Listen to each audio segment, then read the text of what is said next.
here we go. That time of the programme where we look around the news and bring you a few stories to see, have you heard about various things going on? I think, is it you starting today, Alex? I think it's me. Yes. Let's go for it then. Well, sort of linking slightly to the Rugby World Cup Sian was just talking about. I'm heading to Japan with my story this morning. And it's apparently charming everyone from shrieking school kids to professional rugby players. But Japan's newest all-weather sport is anything but good, clean fun. This is Tambo Rugby, where teams splash and squelch their way over a flooded rice field, or tambo in Japanese, and swimming goggles on the new skull caps. This looks absolutely brilliant if you like to get your hands dirty and have a bit of a laugh. Amazing. yeah, if you weren't into rugby before, maybe this is the one to go for. It's a non-contact game, so there's no tackles, and you can be any age, any gender, and you can just go at each other on a waterlogged mud wallow. A try will get you 2 points, and the joy of flinging yourself into an enormous puddle.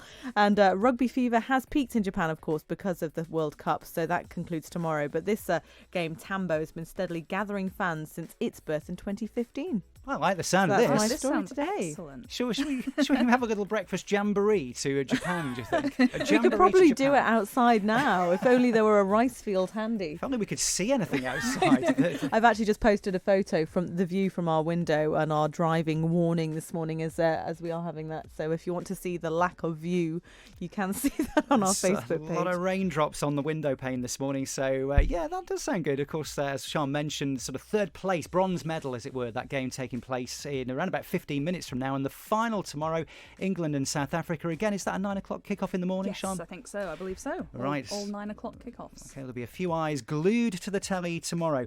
My story this morning, we're heading to the West End, so a little bit closer to home. Now, you will have either read or seen stage adaptations or film adaptations of Romeo and Juliet. Oh, yes. Classic Shakespeare. I love the Baz Luhrmann film, personally. Thought you did. Yeah. What about you, Shano?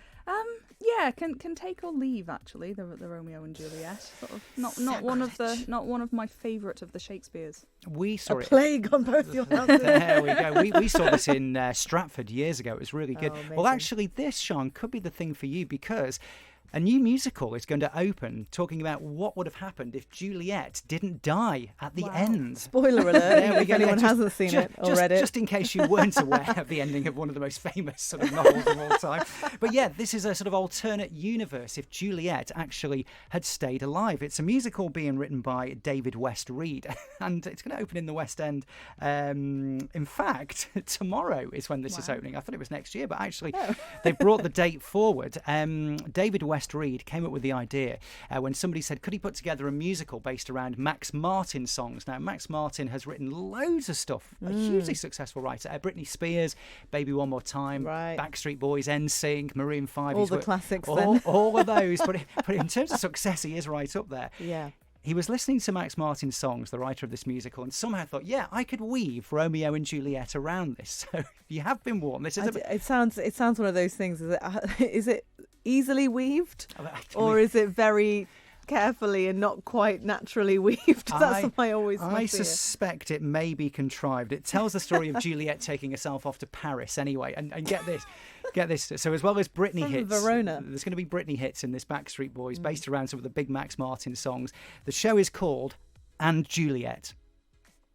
So just no Romeo. Romeo's gone. This is it. So is he not in the program, the show at all? He did die, and this is looking. And this is afterwards. This is afterwards if Juliet had stayed alive. Oh, so. I really, really think for any Shakespeare fan, that's probably This sounds the like a last stretch. thing they'd want to watch. It's an interesting one. If you fancy casting your eyes, it opens at the Shaftesbury Theatre in London tomorrow. Sian. Well, we've had Japan and West End, and now I'm going out to Los Angeles. So I think we've probably all seen they have got some wildfires out in California at the moment. However, one place that isn't affected is the Ronald Reagan Presidential Library. They foresaw that they had some flammable scrub around the library, were a bit concerned, so hired 805 goats to eat the scrub over the last few months to ensure that the flames did not reach the library and therefore protect the exhibits. Right. Yes. Would you like to know the names of some of these goats? Yes, please. Of course. There's Vincent van Goat, Selena Goatmez, Oh, yes. and Goatsart.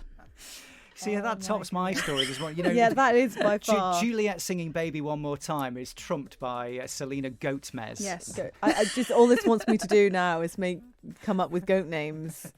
I'm not going to be able to do it, am I? I'm just trying to think. We've got William King, Billy Goat King. What about we could do that? Jose Gonzalez? Oh, this is right. We're going to be on this between.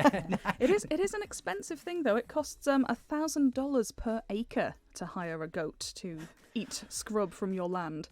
Right, there's a business opportunity. We're off to Japan with the goats. Thank you all.